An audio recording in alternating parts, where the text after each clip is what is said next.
It had sunk deeply. Oh, yeah, this is talking about the bracelet. It had sunk deeply into his scaly flesh, and there was a throbbing bulge on each side of it. He tore at the place with his dragon's teeth, but could not get it off. In spite of the pain, his first feeling was one of relief. There was nothing to be afraid of anymore. He was a terror himself now, and nothing in the world but a knight, and not all of those, would dare to attack him. He could get even with Caspian and Edmund now. But the moment he thought this, he realized that he didn't want to. He wanted to be friends. He wanted to get back among humans and talk and laugh and share things. He realized that he was a monster cut from the whole human race. An appalling loneliness came over him. He began to see that the others had not really been friends at all. He began to wonder if he himself had been such a nice person as he had always supposed. He longed for their voices. He would have been grateful for a kind word, even from Reepicheep. When he thought of this, the poor dragon that had been Eustace lifted up its voice and wept.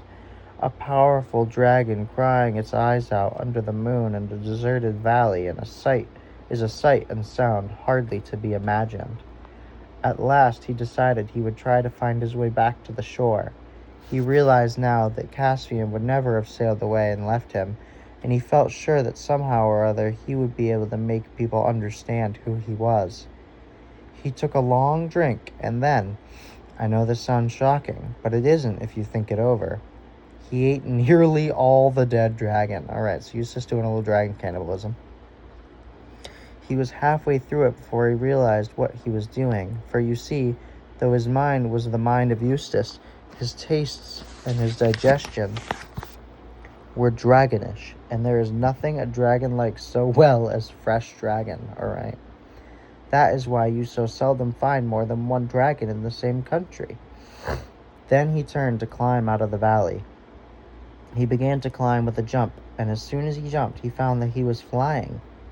He had quite forgotten about his wings, and it was a great surprise to him.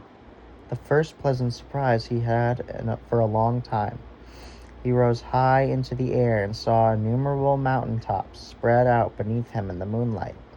He could see the bay like a silver slab of the Dawn Treader lying at anchor and campfires twinkling in the woods beside the beach. From a great height he launched himself down toward them in a single glide. Lucy was sleeping very soundly, for she had sat up till the return of the search party in hope of good news about Eustace. It had been led by Caspian and had come back late and weary. Their news was disquieting.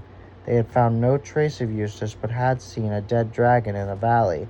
They tried to make the best of it, and everyone assured everyone else that there were not likely to be more dragons about, and that one which was dead at about 3 o'clock that afternoon, which was about when they had seen it, would hardly have been killing people a very few hours before.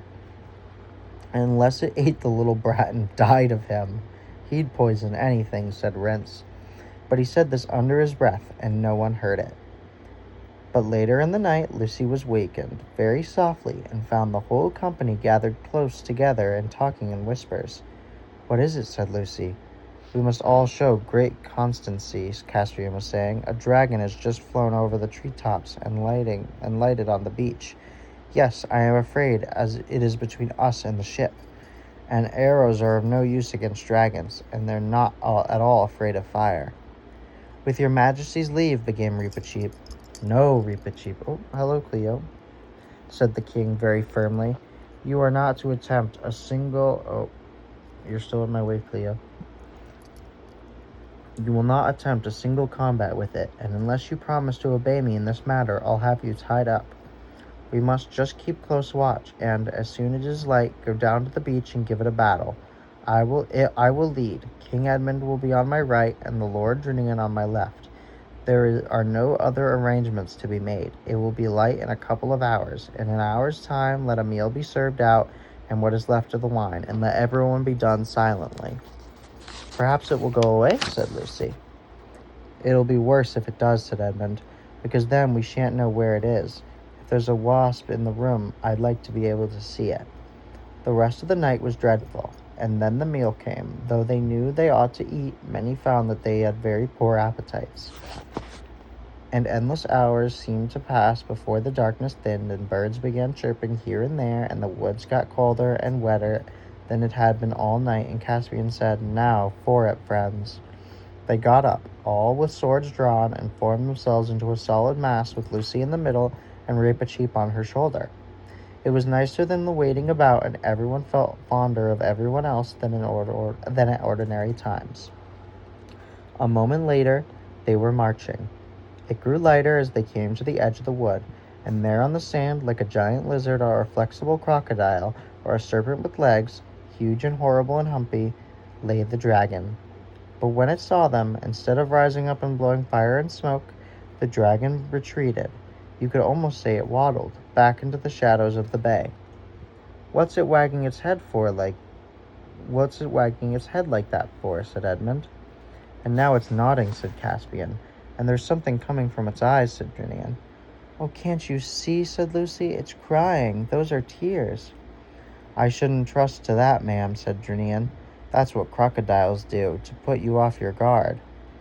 "It wagged its head when you said that," remarked Edmund, "just as if it meant no. Look, there it goes again." "Do you think it understands what we're saying?" asked Lucy. The dragon nodded its head violently. Reepicheep slipped off Lucy's shoulder and stepped to the front. "Dragon," came his shrill voice, "can you understand speech?" The dragon nodded.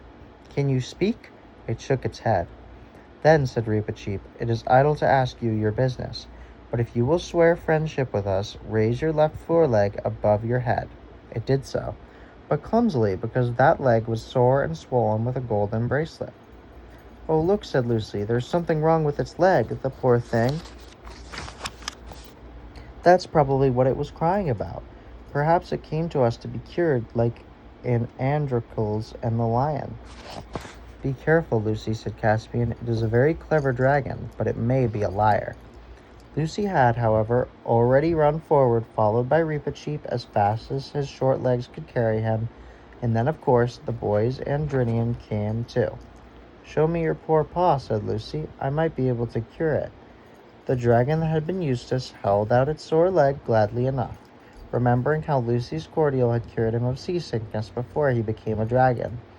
But he was disappointed. The magic fluid reduced the swelling and eased the pain a little bit, but it could not dissolve the gold. Everyone had now crowded round to watch the treatment, and Caspian suddenly exclaimed, "Look!"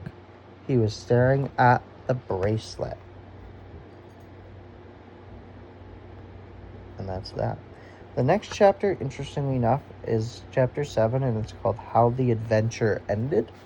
But it's only chapter 7, and we got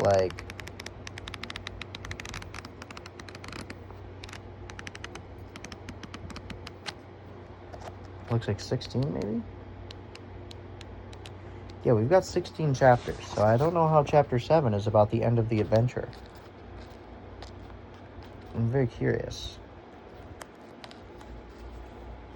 The picture is the dragon is like sitting on the ground, and it's dark out, and it's blowing a little bit of smoke, and Reepicheep is standing in front of its face, and he's like pointing at the dragon. That is Eustace. That's chapter 7, and we are on page 105.